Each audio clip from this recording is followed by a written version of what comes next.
Assalamualaikum warahmatullahi wabarakatuh. Salam kenal, saya Rizka Azkia, mahasiswi semester 1 Program Studi Ilmu Al-Quran dan Tafsir UIN Sunan Ampel, Surabaya. Dalam kesempatan kali ini, saya akan berbagi tentang salah satu tema yang ada dalam mata kuliah studi Al-Quran, yakni tentang Qasas Al-Quran. Qasas Al-Quran merupakan salah satu kandungan yang terdapat dalam Al-Quran. Dan dalam video ini saya akan menjelaskan sedikit tentang Qasas Al-Quran dan macam-macamnya. Pengertian Al-Quran sendiri adalah kalam Allah yang diturunkan sebagai mukjizat kepada Nabi Muhammad secara mutawatir dan membacanya bernilai ibadah.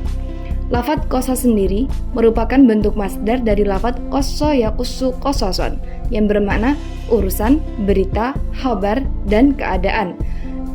Dan secara terminologi, Qasas Al-Quran adalah pemberitaan Al-Quran tentang hal ihwal umat terdahulu, nubuat atau kenabian terdahulu, dan peristiwa-peristiwa yang terjadi pada masa dahulu. Kurang lebih, itulah pengertian dari Qasas Al-Quran. Dan macam-macam qasas sendiri, menurut Mana Al-Qatan, ada 3 macam. Yang pertama adalah kisah para nabi dalam Al-Quran yang mengandung ajakan kepada kaumnya, seperti pada surah An-Nuh ayat 1-28. Pada rangkaian ayat ini, diceritakan bahwa Nabi Nuh terus-menerus mengajak kaumnya yang zalim agar beriman kepada Allah. Dan Nabi Nuh juga menyeru kepada kaumnya untuk meminta dan berdoa kepada Allah Subhanahu wa Ta'ala agar niscaya permintaannya dikabulkan. Kemudian, kisah mukjizat-mukjizat yang diberikan Allah untuk memperkuat kenabiannya, sebagaimana tertera pada Quran Surat Al-Qasas ayat 31. Ayat ini menceritakan mukjizat Nabi Musa, yakni sihir.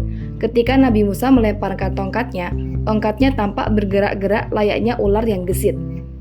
Kisah balasan bagi orang yang beriman dan yang mendustakannya, sebagaimana pada Quran Surat An-Nahl ayat 97, Surat Al-Ankabut ayat 21, Quran Surat Al-Ankabut ayat 22 dan 23. Kisah tentang para nabi saat menghentikan orang yang menentangnya, dan kisah yang menjelaskan tahap-tahap perkembangan dakwah seperti kisah Nabi Nuh, Nabi Ibrahim, Nabi Musa, Nabi Isa, Nabi Muhammad, dan lain-lain.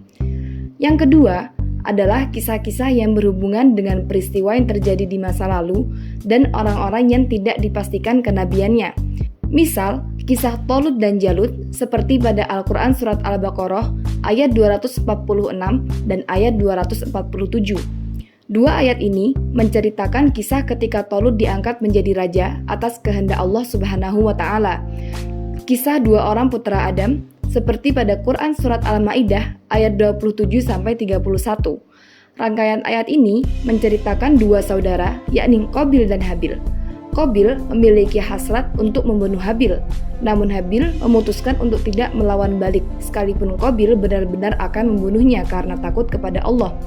Lalu Allah Subhanahu wa Ta'ala mengirimkan burung gagak untuk mengajarkan Qabil cara mengubur saudaranya, yakni Habil, yang telah ia bunuh.